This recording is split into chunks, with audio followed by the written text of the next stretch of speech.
Welcome to the Adoptee Thoughts podcast. I am your host, Melissa Guida Richards, an author, adoptee, and mom. Each week, we will delve into the nuances of adoption, as well as tips for how to bring up difficult discussions in your adoptive family. And most importantly, we will not shy away from tough topics. So thanks for joining me today, and let's jump into your weekly dose of Adoptee Thoughts. Hello everyone, thanks for coming back and joining me tonight. I have to apologize that this episode is a little bit late. I had a little bit of a family emergency. My father has cancer, my adoptive father has cancer, and it has affected his heart, so he recently had a heart attack, and we are all trying to deal with that, among other things. Before we get started in today's episode discussing Myka Stauffer, the YouTuber who quote-unquote rehomed her adoptive son, I wanted to just take a moment, let you all know that I am very saddened by the state of our country right now, and as a woman of color, I stand with Black Lives Matter. And this is a fight that we all need to chip in whatever way we can to help make changes to the systemic racism in our country. And it's a really sad time. And if you are an adoptee of color or you are a parent of an adoptee of color, I really hope that you are taking time to learn more and participate in ways that you can, and any little bit you can to make changes in times like these is beneficial. If you haven't done any research or you're unsure about things as an adoptive parent or even as an adoptee of color, I urge you to check out Hey TRA's Instagram page. She has lots of free resources for adoptive families, and I love her content. It's very educational but also easy to understand, and there are a bunch of other Black adoptees that are talking about these things, and at times like these we need to elevate their voices because they have the first-hand knowledge, and if you want to be an ally and you support an end to racism and inequality, this is the perfect time to step up. Even if you can't go to protests, I'm immunocompromised and I have 2 toddlers, so that's just not an option for me. I donated what I could, and I am using my social media to elevate others' voices and post content and share and talk about that. So those are just little ways that you can do things, just to give you an idea. I'm planning on having a Black adoptee who was raised by white parents, I believe, to come on the show sometime soon. We are just working out a time, so and I hope you check that out. I will let you know when that will be coming out. Okay. Now, on today's topic, we are talking about the YouTuber / influencer, white adoptive mom, and mom of, I believe, 4 children biologically, Myka Stauffer, and her husband, I forgot his name, and how they adopted a little boy from China.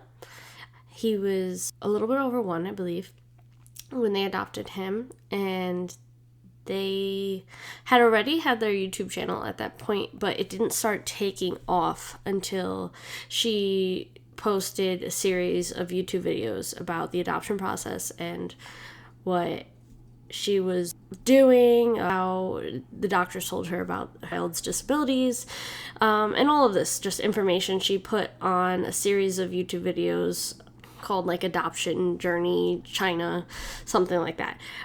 They started gaining thousands upon thousands of followers, and they ended up with like over 1 million.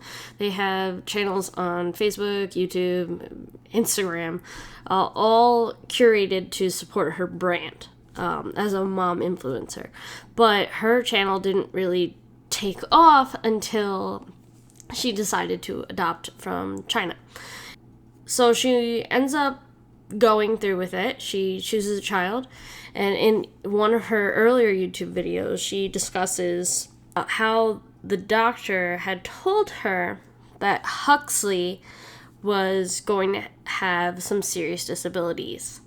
And she alluded that the doctor made it seem like he was suggesting that she does not go through with it because of how serious the disabilities were. And they kind of explained that the doctor thought that it was going to get worse over time and he was going to have higher needs. And from the videos that she had been shown by the foster mother, that they didn't think it was an accurate representation of how he was going to develop. And in a essay interview on Parade last year, she talked about why she decided to go with adoption from China, and how originally she had been looking at Ethiopia, but the practices there were strict rules, and I think some of the adoptions had gotten shut down, so she changed which country she was going to go to. And originally she was a little dissuaded because they wanted to go for a quote-unquote simple adoption, which means she did not want to adopt a child with special needs. But she says that she discussed it with her husband, and then they consulted God, and how her heart opened. God softened our hearts, she said, enough to open their home to a child with special needs. And then she goes on to talk about how she saw his sad little face and pictures, and originally his file wasn't accessible to the agency she was using, so she paid this $500 or some fee and had access to it, and got second opinions from doctors, and those doctors went with what she was believing, that his disabilities weren't going to be as severe. And then she said that they would be able to handle anything, and that their love wasn't conditional, and that they would love him forever. I'm, of course, paraphrasing, but this is the gist of it. As an international adoptee and an adoptee with disabilities, not the same as Huxley, when I heard this case, my heart broke. Like, I went from being extremely sad about this to also extremely angry. I was ranting about it to my husband. I texted some of my friends, and I just couldn't believe the gall of this woman to post a video about an update of their family in this perfect little shot. If you got a chance to see the video, I don't know if it's still up, but it was a video. They were right in front of their beds. Her and her husband were both dressed in white. There was bright light streaming through the windows, and then the bedspread was all white, and just the picture perfect appearance of like innocence. And you know, after watching that those colors were chosen deliberately. Even as she said that this was the most difficult video for her to post, like, she still micromanaged every little thing about that video. And if you've ever seen like a crime video or like a Law and Order case, like you hear the judges and the lawyers saying like, don't wear that color, it's too like incriminating, like wear something neutral or whatever, like to make sure you look innocent. And those were the thoughts that were going through my head as I was watching this, as I was watching and listening to this family explain that they didn't understand Huxley's diagnosis and that they were that severe. They tried to say that the adoption agency didn't come forth with all the information, and there was a lot of things that went behind closed doors that they didn't share with their followers on their YouTube page and whatever, and that they didn't catch that on camera. And when it came down to it, they tried to say that Huxley showed more affection to other people, and he was saying, he's nonverbal, but in his body language, he was saying that he wanted to be with somebody else, and that they found someone who was a medical professional who could understand his needs, and said that he was with a better family now. one that was more capable than them, and how it broke their hearts to do this, and that she felt really guilty and that he felt really guilty. But they kept saying how they tried everything. They tried therapists and ABA and whatever. But at the end of the day, they kept going back to how they didn't know about his disabilities and how severe they would be. And since I had just watched that other video where she was explaining that the doctor was talking to her about how severe his disabilities could be, I just couldn't help but think, what bullshit. Excuse my language, but those are my thoughts. So I was furious, and one of the ways I cope is I write. So I ended up writing an article for Insider. I don't know if you saw it, but it was titled, "I was adopted outside of the U.S. and have disabilities. I'm tired of the savior narrative among white adoptive parents." Now, I'll also link that below for you to read. And I wanted to come on here and talk about why this was so important to me as an adoptee and why I wrote an essay. Now, I did get some comments back from it from adoptive parents and just random people that were sad that I felt this way, and but not everybody's circumstances are like mine, and that like I'm giving adoption a bad name or whatever. Now, if you ever see an adoptee post anything, like, we get a lot of negative feedback, and I understand that it's difficult for adoptive parents specifically to hear anything but praise or anything neutral. It can be difficult to swallow. And that's because it's a natural instinct to be defensive of yourself. And now when I referred to white saviors in this article, it obviously touched a sore nerve. And I get that. But if you're an adoptive parent, you really need to look into adoption and see what it was built off of, especially international adoption. And a lot of that came from, a history of going into third world countries or poorer countries and saving children from the circumstances that they're in. And those things were promoted in the media and the churches, going on mission trips. And like, how many times have you heard of a white family going on mission trips to a country in Africa or just another country, and then seeing an orphan and then deciding they had to take him home with them or her?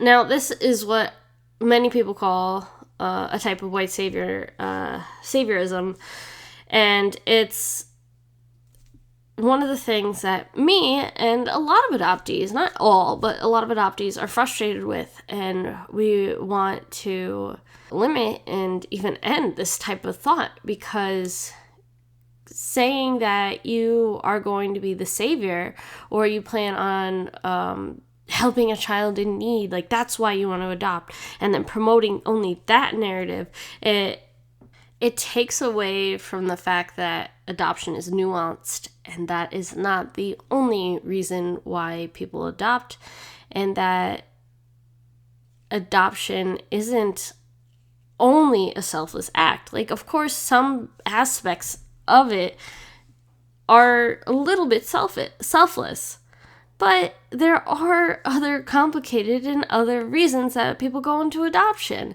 and that's often infertility. That's often for like a desire to have a baby. Most children adopted are under the age of 1.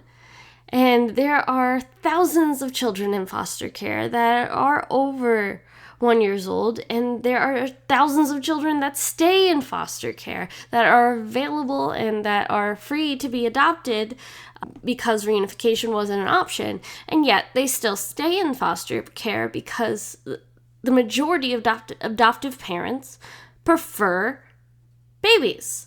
And one of the ways that you can adopt a baby more easily than waiting in, especially the United States, is by going to international adoption.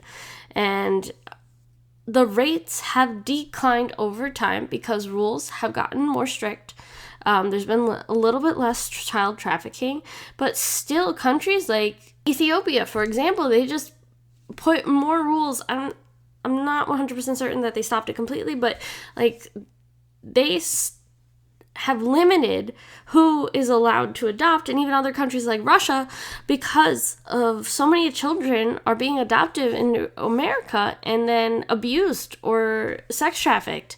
And it's not all cases at all, but it happens. And that's because for a long time there hasn't been enough oversight and resources put to supporting families after adoption. Now, getting back on track with the Myka Stauffer story, she said that the reason she and her family had come to that decision to rehome her son Huxley was because she didn't believe that they could give that child all that he needed. Now, I am not saying that she shouldn't have done that because, of course, rehoming was a better option than many of the other alternatives. That child could have ended up being abused, or who knows. There could have been a million other worse options, and I'm glad that they made a choice that potentially gave Huxley what he now needs. Now, the problem is we don't know where he is, and there's a lot of cracks that children could fall into with rehoming because it is not regulated 100%. Of course, the best option would be to get the agency involved, get foster care involved, social workers or whatever. But there isn't a federal law that makes it illegal to move children around that have been adopted and the families don't want them anymore or can't handle them anymore. So that's one of the biggest issues that a lot of adoptees have with that, because a lot of times you think that a child is going to be rehomed, it's going to be in a better home, and the child's going to be safer and happier. But again, if you do not have the structures in place to watch over things like this, how are we sure that that child is not going to end up in a worse place where he's abused? And since the whole thing with the Huxley case was that it was all hush-hush, she didn't even address it until thousands of her followers were like, where's Huxley? Like, what happened to him? How come you're going on vacation? How come you're doing this? Why aren't we seeing him in these videos? And the thing is, if we hadn't all put pressure on her and, you know, the media picked up these stories and whatever, like, would we have ever known? Would the police have ever contacted them and looked into it? And the answer is probably no. And for those of you who aren't aware, there's lots of different websites and places where people put pictures of children, their information, and try to get them new homes, and those things aren't regulated. There's Facebook pages dedicated to that. There's Craigslist pages dedicated to that. And it's just a horrible thing that happens. And then who's regulating that child is going to go to a safe environment? Who's there for that child now that he's been adopted or she has been adopted from another country? And it's still happening. And yes, like, the cases aren't large. It's only between 1 and I believe 5% of cases that are completely dissolved, but disruptions happen up to like 20%, and that's before the adoptions are finalized. So up to 20% of adoptions before they're finalized, the child had been in the adoptive parent's home for some time. The adoptions aren't going through. One of the biggest reasons that happens is because adoptive families aren't supported afterwards, or the supports that they need, the therapies and stuff that their child needs, aren't affordable. So I know Myka, she mentioned that he had all these therapies and they tried everything and it didn't work and this and that. And this is coming from a pretty financially well-off family in America, they are white, and they are saying that they do not have the resources to care for one of the children that they adopted. Now, why is that an issue for when they had all the resources and money available when they needed to spend thousands of dollars to go to China, to pay the fees, to buy the plane tickets, to get all legal things done? But now, all of a sudden, this family does not have the support or the resources to take care of one child with autism and whatever else he may have. It just doesn't add up for me.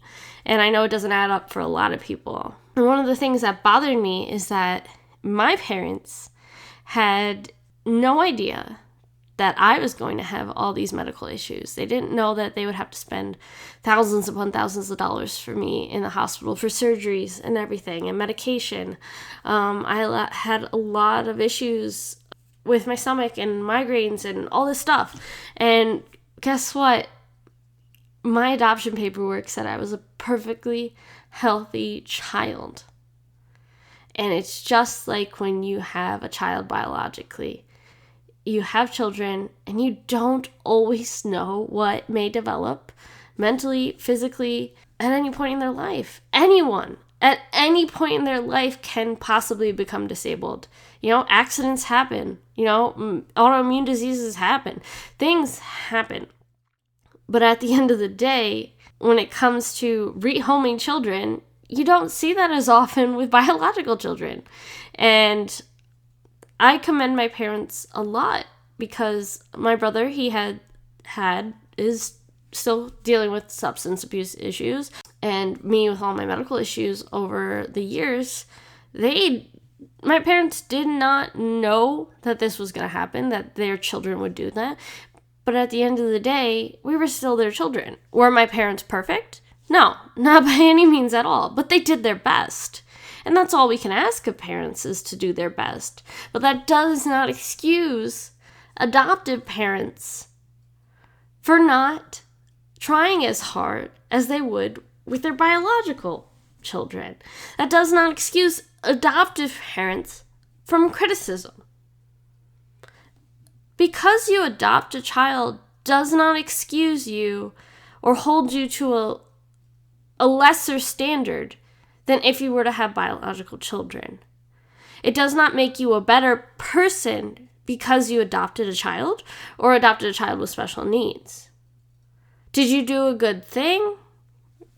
Sure, adoption can be a very good thing if it's a good fit for the families and the families are, doing their best. But the idea that adopting a child makes you somehow better or great because you are giving into God's purpose or whatever it is you believe, and going with a savior type of narrative. And then I've had adoptive parents tell me time and time again, like every time they mention, or if it's obvious because it's a transracial adoption, people will go up to them and thank them, like, wow, you did such an amazing thing. Thank you for doing that. Like, not everybody can do that. Your kids should be so grateful. They're so lucky to have you. There's the children, the adopted children, they're so lucky that they have you. And the reality is that child did not ask to be adopted, did not ask to have their first families be unable to care for them. They did not ask to be in foster care or an orphanage or whatever. They did not knock on your door asking you to adopt them. If you were an adult and you adopt a child, that was your decision. And enforcing a savior narrative like she did, like Myka did, by hosting a series of YouTube videos about her selfless act to go to China and adopt a child with special needs, reinforces that stereotype of perfect white adoptive parents. And the reality is, like I mentioned before, there's no perfect parent. There's no perfect adoptive parent.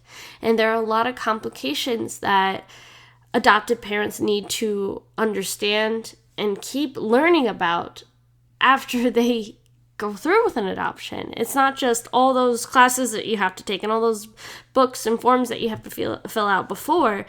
There needs to be work afterward, and not just for the transracial adoptions, if that's what your family is made up of, but it's also for just adoption-informed therapies and trauma that go hand in hand with adopting a child. Because adopted children and adopted adults 4 times as likely to attempt suicide. Adopted children are more likely to develop a mental health issue like ADHD, ODD, reattachment disorders, things like that. And that needs to be addressed, that needs to be thought about, because if you adopt a child thinking that God will help you deal with everything and your family will be able to handle it because God is there, that is not fully preparing you or your family for the challenges that may come. That is not going to give that child that you promised to be there for and parent and love, no matter what, all that they need. By putting it off on God, you are forgetting that God expects you to do the work too. Now, I was raised Catholic. I understand Catholic guilt and some of those things. But at the end of the day, God is not going to drop down into your house and help you deal with every single tantrum. It's just not possible, you know? So I want you to really consider how much needs to go into parenting in general and what you are able to give. So if God weren't there and if he was busy with somebody else in somebody else's family, what are you going to do when that child has autism and has a meltdown for the 56th time that day? What are you going to do if that child has really bad PTSD? What are you going to do if your child develops substance abuse problems down the line? What will you do to encourage a social network to support yourself and your child? What are the resources that you can go to? These are things that you need to consider and you need to plan for, because the stats are there. Adoption can be a great option for families and for the children. But there needs to be an open dialogue about the challenges that can and often do occur later on down the road. And now, Myka may have gone into this adoption with the best intentions, but intentions are not enough when the going gets tough. There needs to be a level of dedication in adoptions that go above being selfless. It needs to be almost like a habit to realize that as a parent, you don't have all the answers and that it's okay to ask for help. Because even just a biological parent, like I wasn't prepared for my son to have ADHD and autism. I wasn't prepared for that. But it was my job as his parent to learn everything I could about this and do whatever I could to help him get the best treatment and help him feel comfortable and help him every single day in his life. And it's hard some days. I know how hard it can get with the meltdowns. And I have PTSD, so I can sympathize to some of the things that he experiences with sensory and triggers and things like that. And if you're an adopted parent or just a parent in general and you never had to experience any mental health or physical disabilities before, it can be hard for you to relate. It can be hard for you to have enough patience to deal with that on a day-to-day basis. And the reality is, when you are caring for a person with disabilities, caregiver burnout is a lot. It's real. It happens. So you need to think about that and think about ways to combat things like caregiver burnout. If you even consider adopting a child with disabilities, who's going to be there when you pass away one day? Do you have family and friends and a support network to support that child when you're not there, even if you are doing everything you can to parent them? And is your partner 100% on board? Like Myka talked about how her husband wasn't really into adoption at first. And so that could have also been a thing that played into it. We don't know. We don't know it went on behind closed doors. But adoption is such a big commitment that if you are going into this type of thing thinking, hey, I want to help a child, I want to save a kid, that's what I want to do. I've always thought about that since I was a kid myself. I've always wanted to save a kid. That you're not ready to adopt if that's the type of mentality that you're going with. You need to do more, and you need to learn more, and you need to listen more. And that's one of the biggest things that I have found to be an issue with adoptive parents, is that they often will say a lot of the right things or ask a lot of questions. But when people come back with information that doesn't fit what they want to hear, they aren't fully absorbing that, or they even deflect it. I'm in a couple adoptive parent groups for research for my book, and I see it all the time. I see new or like people interested in adoption, and they'll ask a question, or they'll ask about adopting an older kid or a kid with disabilities, and then other adoptive parents will be like, hey, have you thought about these things?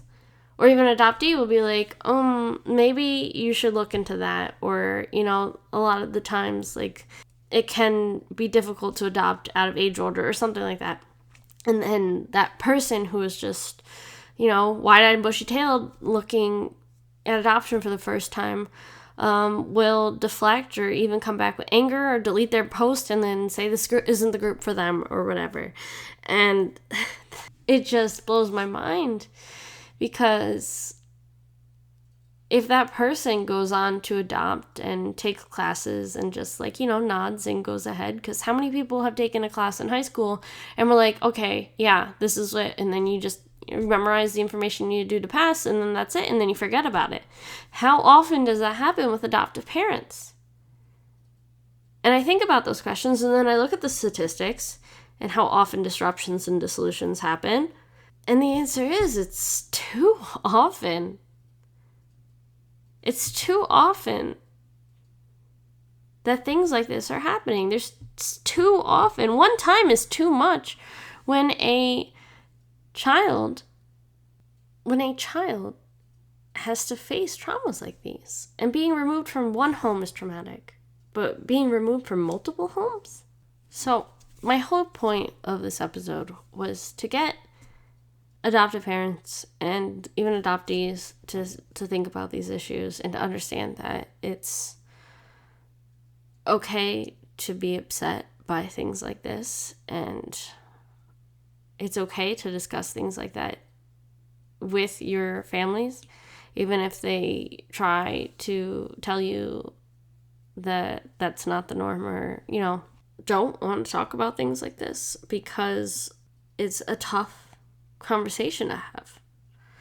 It's a tough experience to learn that these things happen.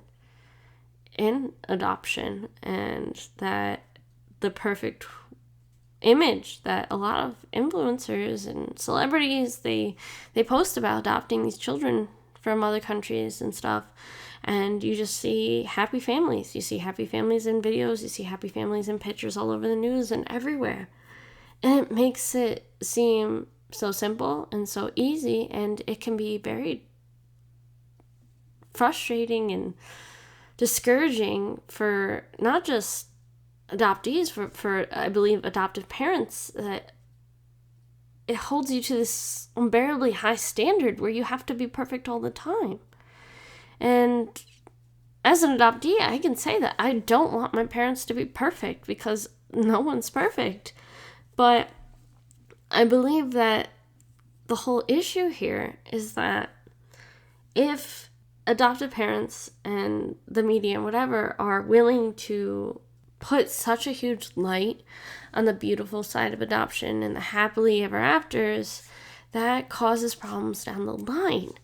Because if you have adopted a child and it turns out that you don't know what to do when some of these behaviors or disorders pop up, and it might make you feel like you're not doing enough. And I feel that just as a regular mom. You see the Instagram influencers all the time with the picture perfect houses, and their house is always clean. There's fresh little bento boxes for lunch every single day. And how am I, as just a biological mom, to compete with that type of mentality when I'm not even supposed to fit that perfect box of the savior, the adoptive parent, or the adoptive parent that comes in and adopts a kid? You're supposed to have everything handled because you decided to adopt. I believe that holds you guys to an unbearably high standard, and it can make people afraid to ask for help when you need it. So I wish that influencers, you take a big, deep look at what you're doing and what you're posting, and the fact that sharing an adoptee story, especially for profit like Myka did, she made thousands of dollars off of videos and Instagram posts and whatever that included Huxley. She had so many deals that came from the following that she got from including him in all those videos, off of his story. That child will be able to Google his name and see that the world knew more about him before he could understand more about himself. And stressful thing for adoptees to handle. And I am very thankful that this type of social media didn't exist when I was first adopted, because I already struggle with the fact that my family knew more about me as an adoptee. My extended family, they all knew I was adopted before I did.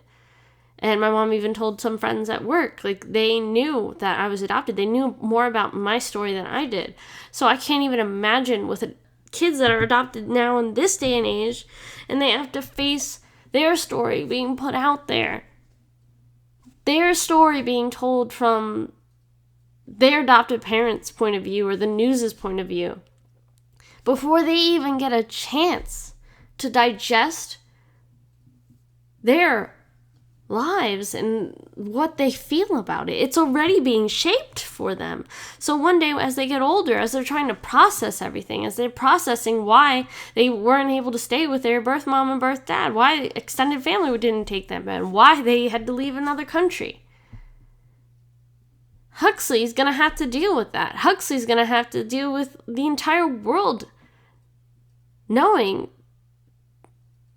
such personal information about himself because his adoptive parents thought it was okay to post that. So I hope that adoptive parents that are listening to this, you really take a look at your social media. And I doubt you all, or even some of you, are at the lengths that Myka did with Huxley, but just take a look at what you're willing to post about your son or daughter or child. Take a look at the aspects that could be extremely personal and detrimental to their health by you choosing to shape the narrative surrounding their adoption. And a lot of the times it's, 365 days in foster care and he finally has a forever family. I never thought my life would be complete without him, and then we adopted him from China, and whatever it is, you got to think about how you would like your lives being on full display of the entire internet. And how the internet is forever. Once you post something, it's there. And you can't take that back. And as adoptive parents, it's your responsibility to not think solely about how it makes you and your family perceive, but how your child is a living, breathing human who will develop their own feelings, their own opinions about everything, including their adoption. And there are a lot of adoptees who love their adopted families. 100% they love them. But they still have problems with the concept and the system of adoption because there are systematic problems that go on with adoptions. And it's okay for them to be upset at adoption and not like adoption, but to love you. It's possible for adoptees to do that. It's possible for me to criticize the adoption system and certain practices that adoptive parents go through with, and certain practices my own parents went through that, but to still love my parents. I still love my parents 100%. My love has never wavered for them. I never thought of them not as my quote-unquote real parents. But that doesn't absolve my parents for all the wrongs that they have done and all the problematic things that have happened in adoption that allowed not just my parents, but dozens of other parents to think that it was okay to hide their child's adoption story. And just like with Myka, there has been a system that has supported adoptive parents to profit off of their adopted children by putting them on YouTube and Instagram and that sort of thing. And just disclosing medical information at all about their child. She was doing that before they had even finalized the adoption. She was already talking on YouTube about medical diagnoses that doctors had put on him before he was even technically her child. And not all adoptive parents do things like this, but some do. And it's important. It's very important that we discuss these things and that we listen to adoptee voices. Because in order to help fix the system and to help make permanent changes to decrease the amount of disruptions, to decrease the amount of dissolutions of adoptions, and to help decrease the amount of attempted suicides of adoptees, is by addressing these issues. Now, I know I was very passionate during this episode, but I really, really hope that you take from it some information and not just judgment, And of course, if you have any questions or concerns, please reach out. I'm so glad that you joined me today. And if you would like to hear more from Adoptee Thoughts, make sure to subscribe and leave a review on your favorite podcast platform. And if you'd like to learn more about me, you can check out my website, adopteethoughts.com. Thanks again for listening, and I hope you have a wonderful day.